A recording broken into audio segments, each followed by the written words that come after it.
오늘 우리에게 주시는 하나님의 말씀은 에베소서 3장 14절에서 19절입니다. 이러므로 내가 하늘과 땅에 있는 각 족속에게 이름을 주신 하나님 아버지 앞에 무릎을 꿇고 비노니 그의 영광의 풍성함을 따라 그의 성령으로 말미암아 너희 속사람을 능력으로 강건하게 하옵시며 믿음으로 말미암아 그리스도께서 너희 마음에 계시게 하시고 너희가 사랑 가운데서 뿌리가 박히고 터가 굳어져서 능히 모든 성도와 함께 지식에 넘치는 그리스도의 사랑을 알고 그 너비와 길이와 높이와 깊이가 어떠함을 깨달아 하나님의 모든 충만하신 것으로 너희에게 충만하게 하시기를 구하노라. 이 말씀은 살아계신 하나님의 말씀입니다. 아멘. 여러분의 사랑과 또 이해와 기도 속에 제가 한국 한 11일 정도 여행을 잘 마치고 돌아왔습니다. 금요일날 밤에 왔습니다. 갈보리 교회 오니까 집에 돌아온 것 같고 제가 부모님한테는 좀 죄송하죠. 부모님 뵙고 와가지고 갈보리 교회 와서 집에 온 것 같다고 그러니까 죄송한데 사실입니다. 갈보리 교회 와서 예배를 드리고 여러분들 이렇게 만나 뵈니까 참 마음이 여기가 내가 속한 곳이고 여기가 내 집이다 이런 생각을 가지게 됩니다. 한국 방문이 참 좋았습니다. 부모님의 팔순을 이렇게 같이 기뻐할 수 있는 그러한 그 기회가 참 쉽지 않은데 그러한 특권이 저에게 주어졌다는 사실도 참 감사했고요. 좋은 친구들과 지인들과의 만남도 있었고 제가 한국 가면 제일 기대되는 게 이 미국에선 절대 맛볼 수 없는 맛있는 음식들을 제가 실컷 먹고 왔습니다. 이렇게 참 좋은 행사들과 좋은 만남들이 있었지만 그렇지만 제가 감기에 걸려서 집에 마지막에 한 이틀, 3일 동안을 집에 있었습니다. 그런데 감기뿐만이 아니라 별로 바깥에 나가고 싶지 않은 그러한 마음들도 있었습니다. 처음에는 그냥 막 정신없이 잠도 안 자고 그러고 돌아다녔지만 나중에는 어떠한 그 굉장히 불편한 그러한 행사도 끝났지만 그런 마음이 들게 됐습니다. 그 내용이 이렇습니다. 제가 한국에 있었던 9일, 왔다 갔다 하는 시간 빼놓고 한 9일 정도의 시간 동안에 한 3가지 사건이 일어났습니다. 첫째는, 한국에서 연대를 나왔다 그러죠. 40대 가장이 좋은 회사직에서 임원직까지 지내다가 거기서 해고를 당하고 주식 투자를 하다가 돈을 다 잃어버리고 강남에 11억이 넘는 집을 가지고 있었음에도 불구하고 자기 삶을 비관하여 가족들을 먼저 죽이고 동반 자살하려고 하다가 자신은 자살 미수로 끝나게 되는 사건이 있었습니다. 어떻게 이런 사건이 있을까라는 생각을 했습니다. 그리고 나서 두 번째는 어떤 남성이 47세 된 남성이 자기 아내의 전 남편을 살해하고 또 자기의 또 둘째 딸도 살해하는 그런 일이 있게 되었습니다. 그런데 그런 끔찍한 가족들을 죽인 일을 저질렀음에도 불구하고 자기는 잘못이 없노라고 경찰이 자기를 부추겨서 이러한 비극적인 일이 있었다라고 그렇게 얘기하는 그러한 사람의 모습을 제가 보게 되었습니다. 또 하나는 어린이집에서 어린이들을 사랑해줘야 될 사람, 그 선생이 애를 폭력을 가해서 상습적으로 아이들을 폭행하는 사건이 일어났습니다. 딱 10일 되는 기간에 일어난 한국의 단면 모습이었습니다. 늘 그렇진 않겠지만 제가 바라보고 느끼고 그리고 대화를 한국 사람들과 나누며 또한 미디어를 통해서 들어오는 이 메시지를 받게 될 때에 이게 어쩌다 보니까 비극적인 사건이 세계가 한꺼번에 짧은 시간에 다 같이 일어난 것이 아니라 제가 잘못 추정하는 걸 수도 있습니다만 한국 사회에서 이러한 것들이 일어날 수밖에 없는 그러한 상태에 저희가 놓이지 않았는가 그런 생각을 하게 됐어요. 그래서 참 사람 만나는 것도 두렵고 말 섞고 관계를 가지는 것도 참 두려운 생각을 갖게 되었습니다. 물질주의적이되 굉장히 물질주의적인 사회, 그것을 잘 알고 있었지만 또 경험하게 되었었고요. 여유가 없더라고요. 굉장히 바쁘고, 바쁠 뿐만 아니라 여유라는 것이 시간의 여유뿐만 아니라 공간에도 여유가 없더라고요. 빈 공간을 본 적이 별로 없습니다. 사람이 사는 곳이면 광고판으로 가득 차여져 있는 것들을 제가 경험하고 왔습니다. 눈에 띄지 않으면 살아남을 수가 없게 되는 그러한 상황이 있어서 맛있는 음식들도 좋았지만 음식이 맛있는 것이 맛있는 것만이 아니라 그 음식의 특별함과 뭔가 좀 달라야 장사가 된다라고 하는 처절한 절규 섞인 음식들이 아닌가라는 생각까지도 갖게 되었습니다. 너무 비극적으로 보는 건 아닌지 모르지만 미디어를 통해서 제가 듣는 얘기는 그 좌와 우의 양극화의 현상이었어요. 굉장히 자극적인 언어들로 서로가 서로를 비난하는 이야기들이 미디어에 가득 차 있는 것을 보게 되었습니다. 세대 간의 갈등이 매우 심각했었습니다. 지역 간의 갈등이 매우 심각한 사회를 경험하고 왔습니다. 뭔지 모르지만 뭔가 깊은 데서부터 잘못되었다라고 하는 생각을 막연하게, 그렇지만 너무 선명하게 경험할 수 있었습니다. 그러한 비극적인 사건은 결코 우연이 아니라 필연적으로 일어날 수밖에 없는 영적인 한국의 모습이 있지 않은가라고 하는 감을 가지게 되었습니다. 그러던 와중에 제가 읽었던 책이 하나가 생각났습니다. 스캇 팩이라고 하는 아주 유명한 심리학자가 있습니다. 가지 않은 길, 이러한 글을 쓰신 분이기도 한데요. 이 심리학자는 매우 유명한 심리학자로서 많은 사람들을 임상심리로 경험을 했었습니다. 그런데 이분이 기독교인이기 전에 다른 여러 가지 영성들을 접하고 영적으로 뭔가 길을 찾기 위해서 살았던 사람이었습니다. 자기가 임상심리를 많이 하면서 심리학적으로 설명할 수 있는 것 말고 정말로 악한 사람들, 심리학적으로 다 설명하고도 설명이 안 되는 무언가 심각하게 문제가 있는 사람들이 있다는 사실을 깨닫게 되었고, 그 사람들을 분석하고 해석하고 심지어는 종교적인 영역에 있어서 그들을 엑소시즘 한다 그러죠. 그 악한 영을 내쫓는 그 상황까지 쫓아가서 그 악한 영에 그들이 붙들려 있을 때 그 악한 영과 직접 대화도 나눠보려고 시도했던 사람이 스캇 팩이라고 하는 사람입니다. 이 사람이 쓴 책이 거짓의 사람들, 이 인터뷰와 이 모든 과정이 나온 게 거짓의 사람들이라고 하는 책이 있습니다. 이만만 하면 악의 문제에 있어서는 도통한 사람이다, 이렇게 볼 수가 있어요. 그런데 이 사람이 한 얘기가 있습니다. 거짓의 사람들 책에 이렇게 쓰여져 있습니다. 인간의 악의 가장 본질적인 심리적인 문제는 바로 나르시시즘이다.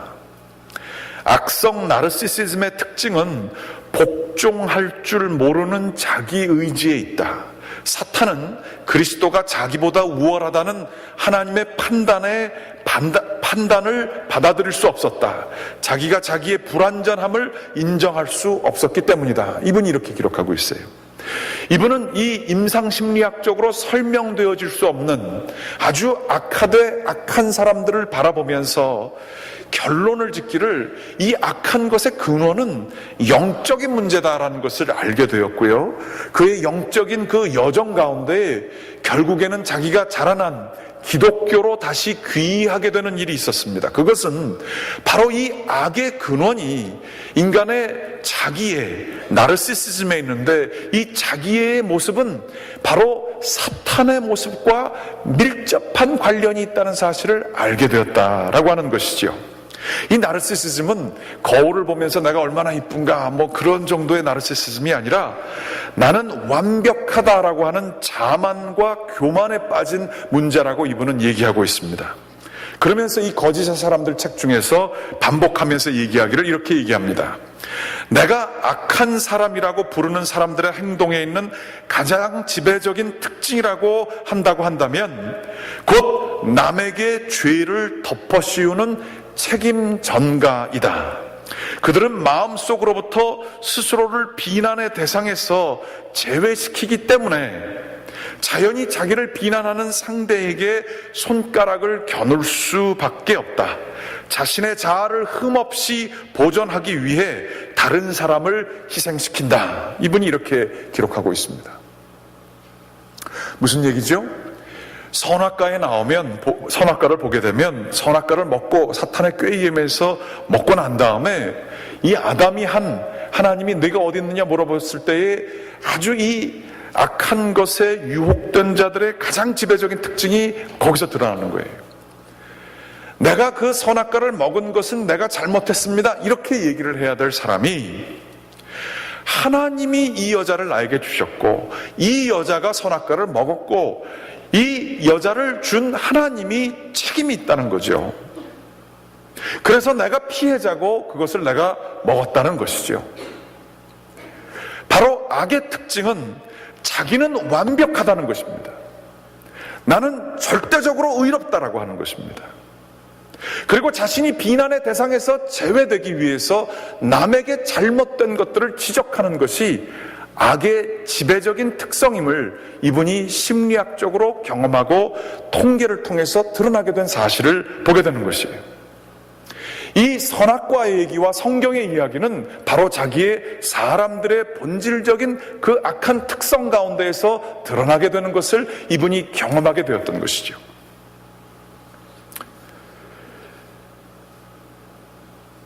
제가 한국 그 미디어와 그리고 일어난 사건들을 다 경험하면서 느꼈던 그 부분은 바로 이분의 심리학적인 통찰과 무관하지 않을 것 같습니다.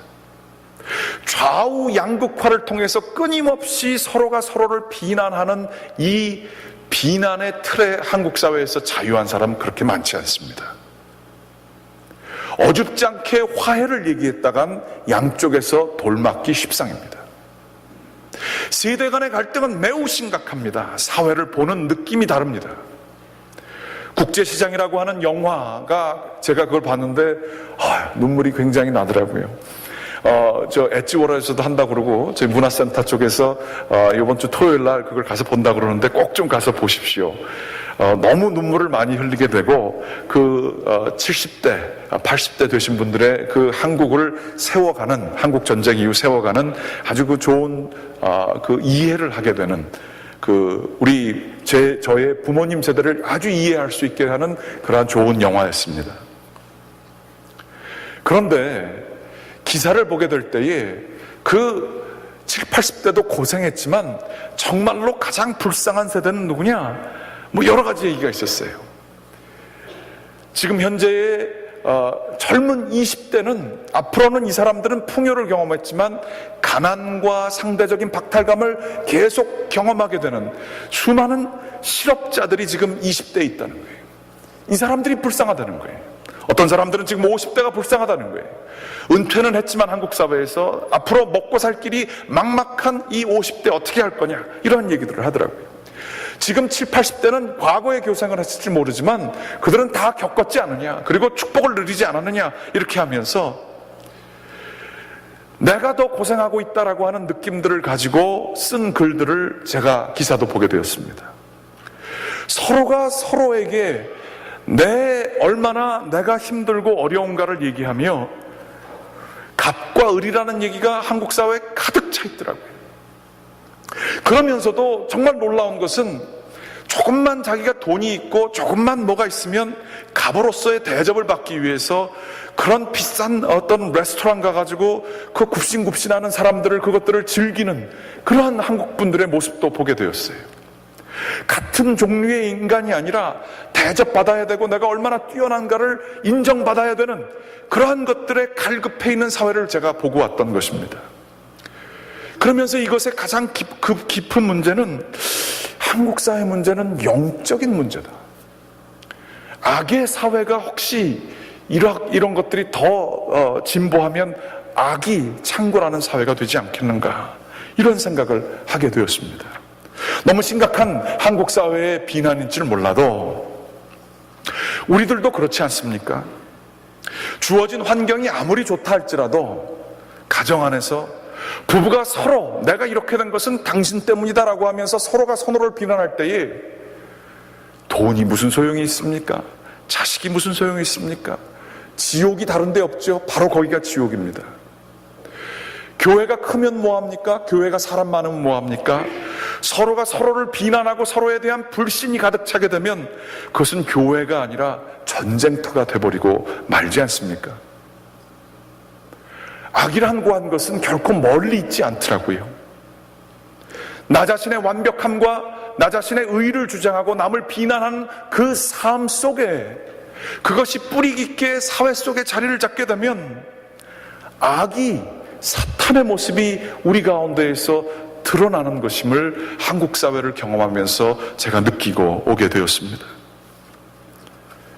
그러면서 굉장히 답답했습니다. 굉장히 어두웠었습니다. 지금도 그 느낌을 계속 가지고 있습니다만, 그러던 중에 기도와 또한 그 필립 얀시라고 하는 분이 읽은 책과 또 이러한 것들을 통해서 제가 생각을 바꾸게 됐습니다.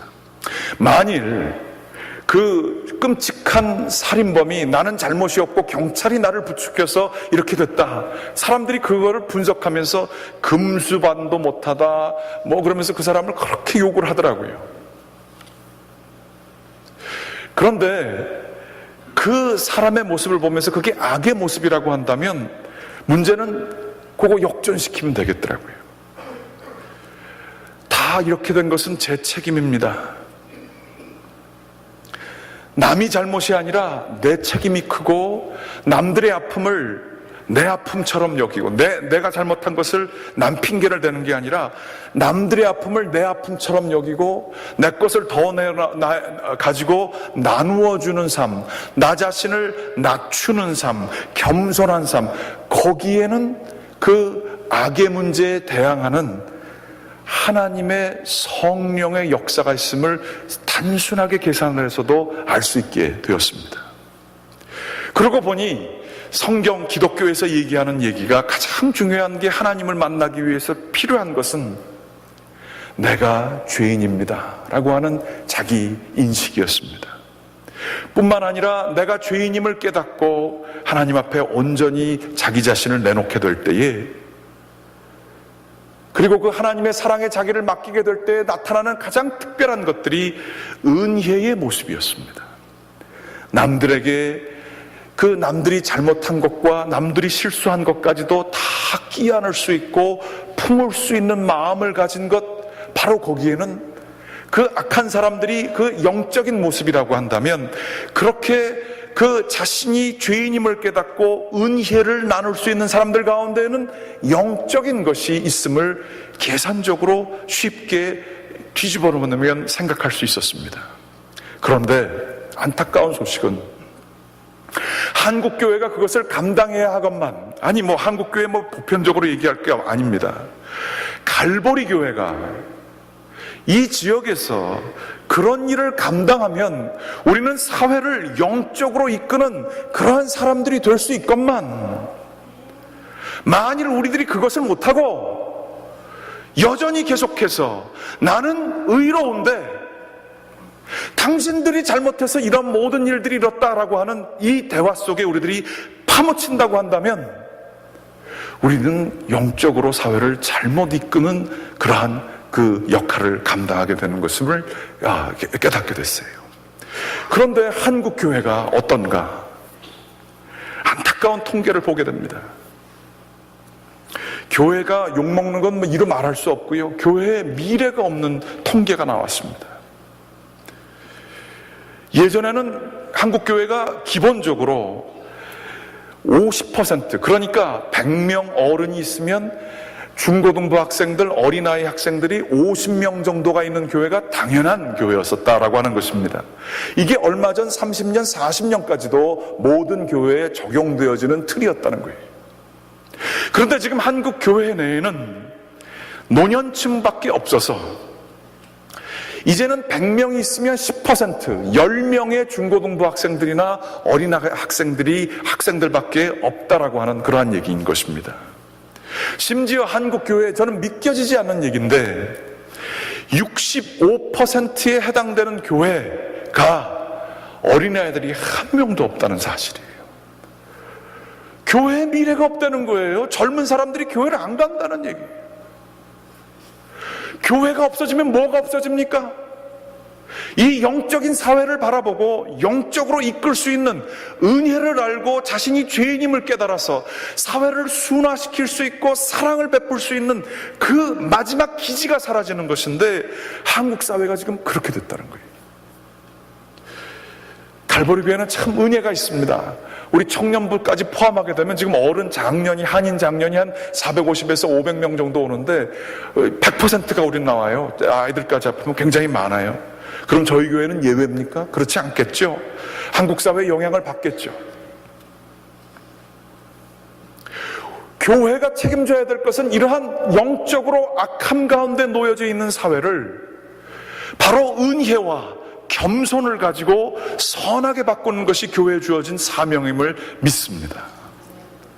사탄의 모습을 닮은 사람들이 이 세상에 가득 차 있다고 한다면 교회에는 정말로 필요한 것이 무엇이냐? 하나님께서 굳이 그럴 이유가 하나도 없으시지만 그 하나님의 아들이신 예수 그리스도가 자기를 하나님과 동등하셨으나 동등함으로 취하지 아니하시고 세상에 내려오셔서 전혀 그럴 필요가 없으셨지만 죄인의 문제들을 자기가 끌어안으시고 십자가에서 자기가 그 값을 치르는 은혜가 있다라고 하는 이 십자가의 메시지, 이 메시지가 전혀 삶 속에 영향력을 못 미치는 것 같지만 이 메시지에 근거하고 그리하여 자기의 삶을 은혜로서 바라볼 수 있는 사람들이 있게 될 때에 교회는 교회될 줄 믿습니다. 교회는 세상에 영향력을 미치게 됨을 믿습니다. 저는 여러분들도 그러시겠지만 정말 못나고 부족한 사람입니다. 그리고 그런 상황 속에서 그런데 하나님께서는 저를 만나 주셨습니다. 참 연약할 때에 주님께서 저를 붙들어 주신 그 경험들이 있어요. 구원의 은혜에 감격이 있습니다. 그때를 생각하면 마음이 따뜻해지고 마음이 뜨거워질 때가 있습니다. 뿐만 아니라 제가 목회하면서 너무 힘들고 어려운 상황 속에 놓여졌던 그런 일들이 다른 분들도 다른 목회자들도 많이 있겠지만 그런 상황에 놓여진 적이 있었어요. 아시는 분은 아시겠지만 정말로 제 능력으로는 감당할 수 없는 빚이 있고 그 문제들이 있고 하는 상황 속에 제가 놓여진 적들이 꽤 있습니다. 그럴 때 주님께 간구하게 될 때의 기도 속에서 주님께서 저를 붙들어 주시고 야, 걱정하지 마. 세상이 꽉 막혀서도 하늘은 뚫려 있어. 너 나 믿어. 내 손 붙들어. 주님께서 제가 간절히 목 놓아 기도할 때에 만나주신 주님이 저는 저의 주님이심을 믿습니다. 그 주님이 있기 때문에 저의 부족함과 연약함과 무능력함과 정말 못된 그러한 모든 것들이 있지만 저를 만나주신 그분이 있기 때문에 정말로 주님 그 손 붙들고 나아가게 될 때에 저의 미천한 경험이지만 상황들이 바뀌어지게 되고 전혀 제가 예상치 않은 방법으로 문제들이 해결되어지는 그러한 경험들이 저에게 있습니다. 그러면서 제가 확신을 갖습니다. 이 사회, 혹시 이 가운데에서도 지금 꽉 막힌 느낌 가지고 계시는 분들 가지고 계시지 않나요?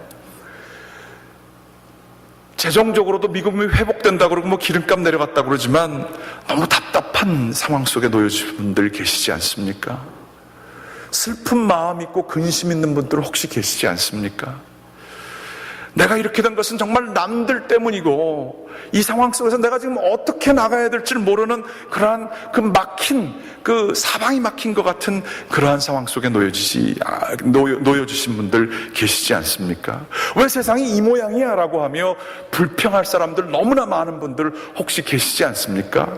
세상에 믿을 사람 하나도 없고 믿을 교회 하나도 없고 내 속 나눠서 정말로 이 마음을 필 수 있는 사람 하나도 없고 외로움 가운데에서 어쩔 줄 몰라 하시는 분들 혹시 계시지 않습니까? 사방이 막혔어도 하늘을 뚫려 있음을 기억하시고요. 그 어느 때보다 본질에 집중해야 될 때를 믿습니다. 이때에 교회가 희망이 되고 등대가 되려면 눈에 보여지는 이 현실들이 아니라 참된 우리 주님 십자가의 그 구원의 은혜를 다시 한번 우리들이 붙들고 일어서야 될 줄 믿습니다. 내가 부족하고 내가 연약하고 나는 아무것도 아니고 정말로 무능력하기 짝이 없는 내 모습이지만 나를 사랑해 주신 그 주님을 붙들게 될 때에 하나님께서 놀랍게도 저희들을 통해서 역사하실 줄 믿습니다. 세상에 막힌 담 때문에 내 마음도 막혀져서 답답하고 욕하는 데에 끝나는 것이 아니라 하나님과의 관계가 살아있어서 주님께 감사합니다, 주님께 영광 돌립니다, 주님 감사합니다 라고 하는 표현을 통해서 열매들이 저희를 통해서 은혜가 나타나게 될 때에 우리를 통해 우리의 가정이, 우리의 교회가, 우리의 공동체가 살아날 줄 믿습니다. 영적인 문제입니다.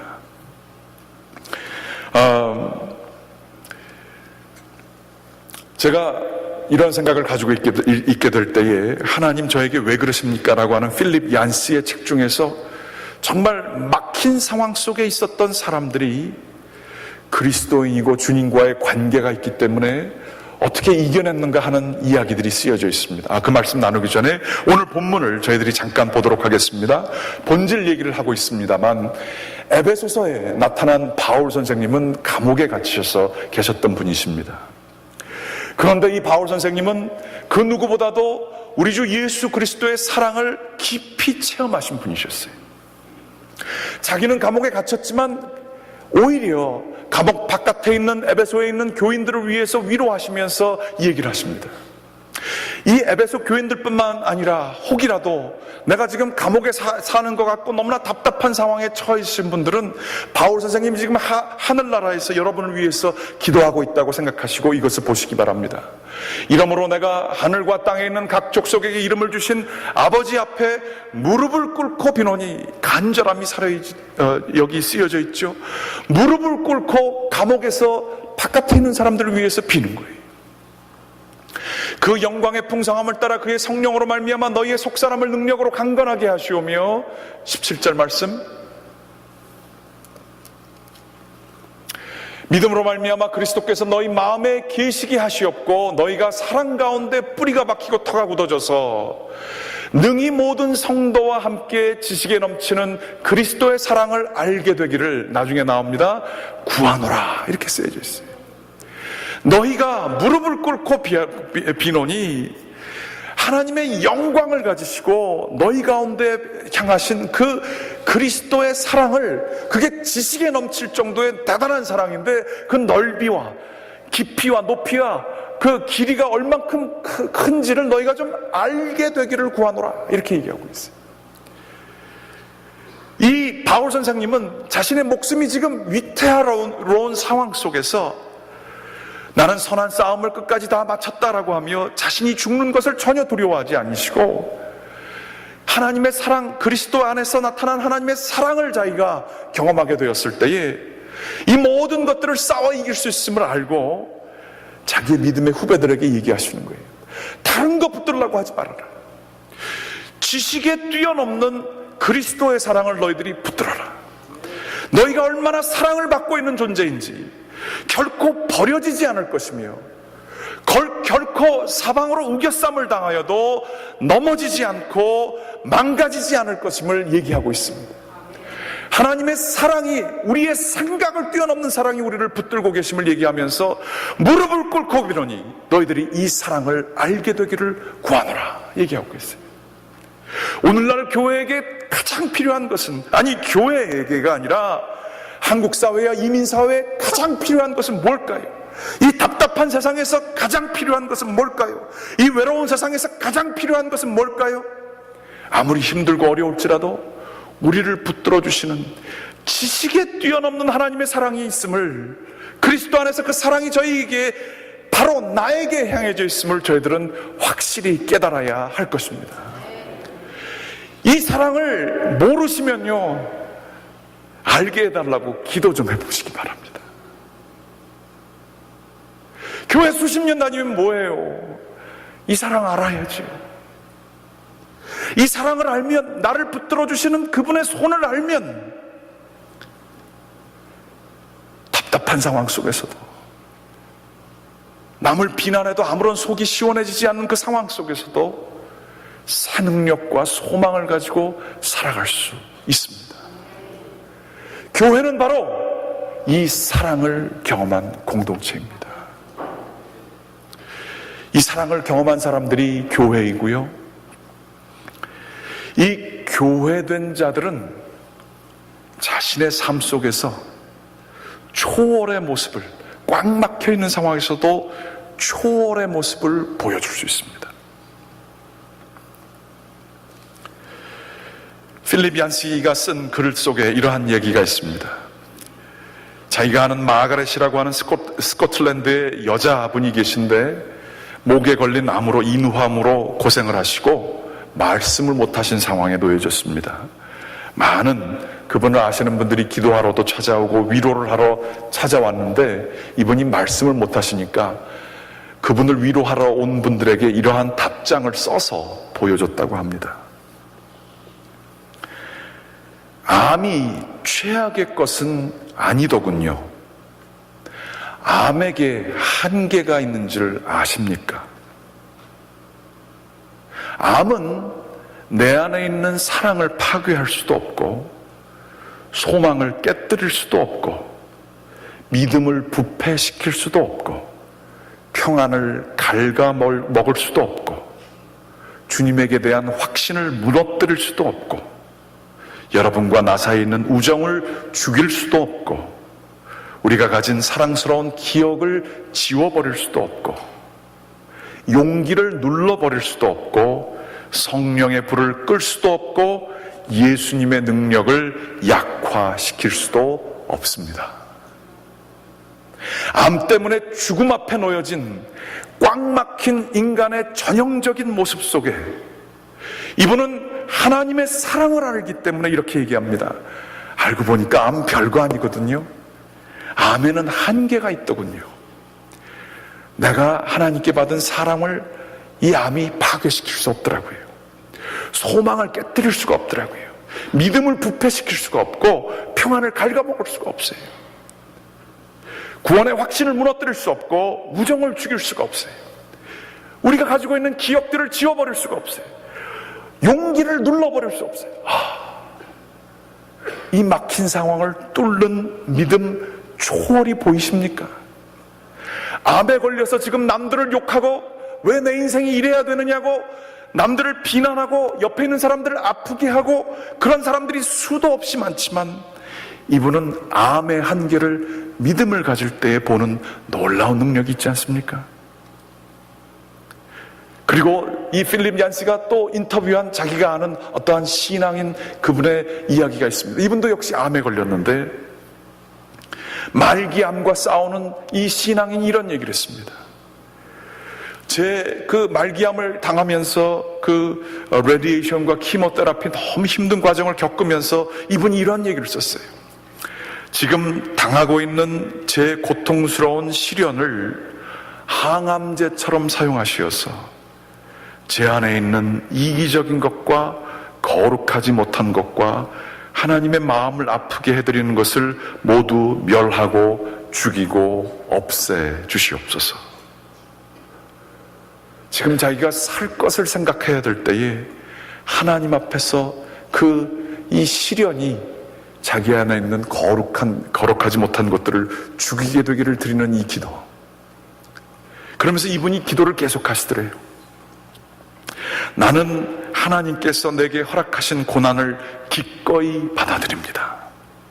왜냐하면 그분이 나를 위해 선택하신 것이 내 상상을 초월하는 풍성한 생명을 결국 내게 선물할 것이기 때문입니다. 나를 사랑하시는 하나님께서 만일 나에게 암을 주셨다면 거기에는 이유가 있을 것이고, 결국엔 하나님께서 나에게는 결국 가장 좋은 풍성한 생명을 주실 것을 내가 알기 때문에 하나님이 주셨다면 내가 기꺼이 받겠습니다. 여러분, 여기에 믿음의 능력이 있는 것이에요. 주어진 상황 속에서 남들을 비난하고 우리가 어려워졌고 힘들어진 것은 모두 남 탓이고 나는 완벽하고 이 속에서 우리는 영적으로 타락하고 있는 것이고요. 그러나 갈 길이 없는 그러한 어려운 상황 속에서도 주님을 믿고 주님께서 나에게 이런 것을 허락하시면 기꺼이 받고, 주님이 사랑하시는 이 사랑을 알면 내 이 모든 육신적인 한계를 이겨낼 수 있습니다. 이러한 믿음이 암이 나서 기적이 아니라 그 믿음 자체가 기적이 되는 것입니다. 이 삶 속에 숭고함이 있고, 이것이 바로 교회가 등대되는 비결인 것입니다. 원하고 기도를 드립니다. 여러분, 답답한 것 때문에 불편한 마음 가운데 있으신 분들이 있으십니까? 기도 가운데에서 그리스도를 믿음으로 받아들이고 그분의 사랑을, 그 넓이와 길이와 높이와 깊이를 깨달아라. 우리가 이 주어진 삶을 이겨내시는, 이 어려운 상황 속에서도 빛을 발하는 참된 믿음의 사람들 되시기를 주님의 이름으로 간절히 축원합니다. 기도하시겠습니다.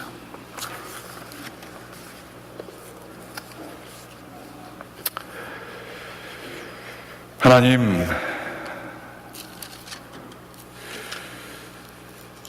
저희의 삶이 답답하고 어려울 때가 참 많이 있습니다. 생각대로 풀리지 않을 때가 있고,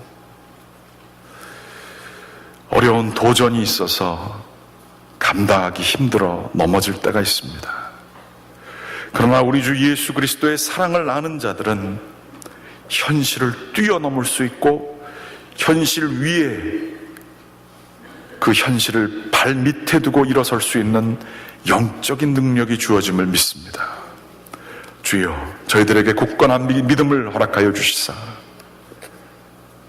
현실 속에 파묻혀 수많은 사람들을 욕하는 영적인 어리석음을 범하지 않게 도와주시고, 하나님 안에서 승리하며 저희를 통해 고귀하고 숭고하신 그리스도의 모습이 드러날 수 있도록 인도하여 주시옵소서. 그렇게 믿음을 가지고 주님을 따르게 될 때에 하나님께서는 또 필요하시면 환경을 변화시키는 놀라운 일들도 하실 수 있는 분이심을 믿습니다. 주님 손 붙들고 하나님의 사랑에 의지하여 살아가는 저희들 될 수 있도록 인도하여 주시옵소서. 이 모든 말씀 예수 그리스도의 이름으로 기도드렸습니다. 아멘.